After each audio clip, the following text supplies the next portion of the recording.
got the Managing Director of Brompton here, Butler-Adams, and we're launching the Electric Assist Brompton. Would you like to tell us a bit about the bike? Well, we are trying to get people in cities to get out of the underground where it's dark and dingy, get out of their cars where they're crammed and in traffic and frustrated, and get on a bike. Now, we've been making bikes for 40 years. The bike that Andrew invented gives people freedom, flexibility, but there are still barriers to more people cycling. And some of those barriers are people are just intimidated physically. You know, oh, but I'm not fit enough, oh, there's a hill, you know, I just don't think I can do it, well, that's too far for me, you know, miles okay, but 5 miles is too far. We've seen an enormous increase in electric cycling in Northern Europe, and what we've spent the last 4 years doing is trying to develop a solution that is powerful, compact and light to fit in our bike, with an aim to open cycling to more people, get more people giving it a go, more people back on a bike.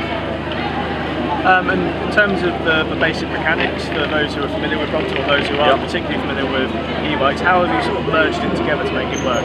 So we have taken the front hub, we put a front hub motor. If you have a small wheel bike, actually you have very good acceleration.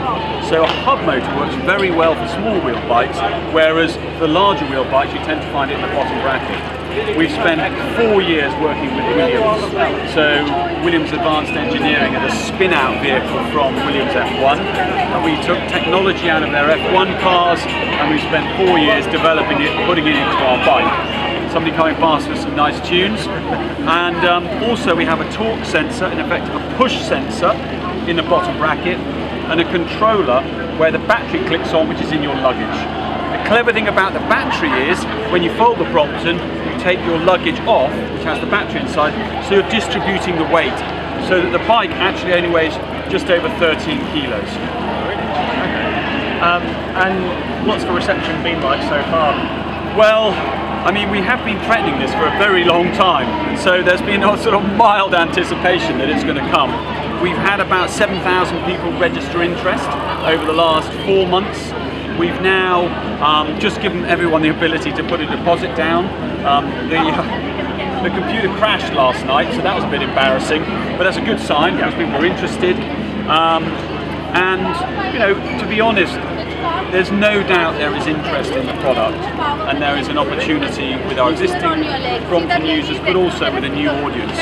But the real test is in 2 years' time, when this thing's been through winters, it's been through potholes, it's been bashed, smashed.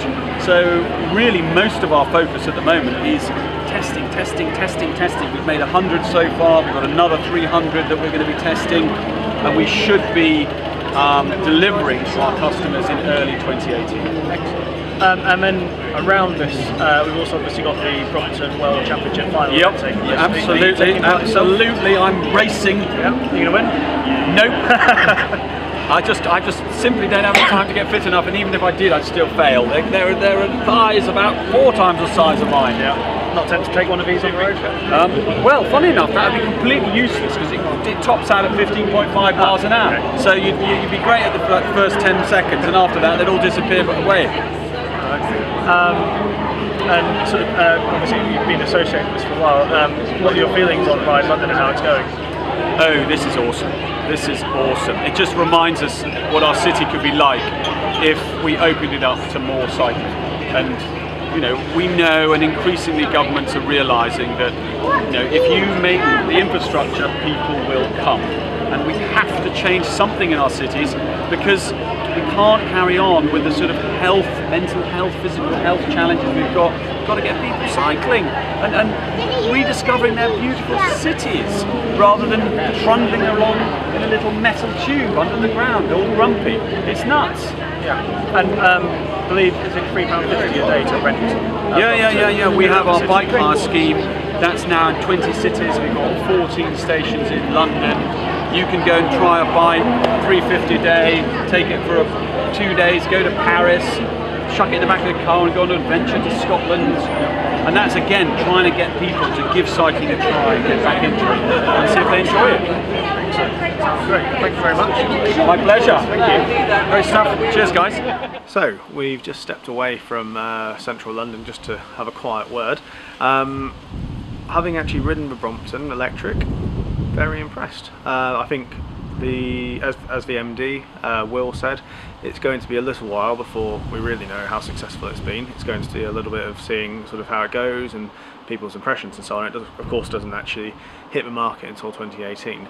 However, you could definitely feel the impact of the motor coming in as you push down on the pedal there.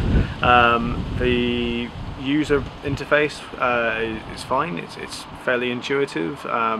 The weight being around 16 kilograms with the battery included isn't a particularly big problem at all. Obviously Brompton aren't the first to bring an electric assist folding bike to market. However, I think their arrival flags that there really is a big player in the game now, and it's going to be very interesting to see how the rest of the market responds to what is a very, very exciting development.